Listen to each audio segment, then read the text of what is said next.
नमस्कार, सिने जगत की खबरों में आपका स्वागत है।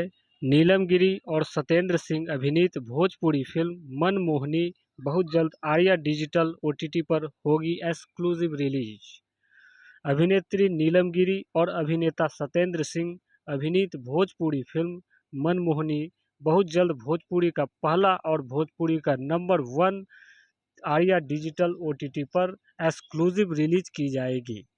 उक्त जानकारी आर्या ग्रुप ऑफ कंपनी के managing director Durgesh R Singh Rajput ने दी।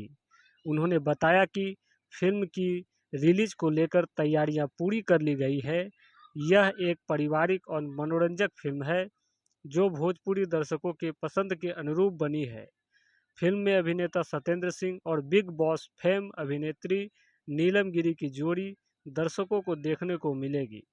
Film action, romance, comedy, family drama से भरपूर है। दुर्गेश आर सिंह राजपूत ने बिग बॉस फेम अभिनेत्री नीलम गिरी के पक्ष में वोट करने की अपील की। उन्होंने कहा कि भोजपुरी दर्शक अभिनेत्री नीलम गिरी के पक्ष में अधिक से अधिक वोट करें एवं समर्थन करें।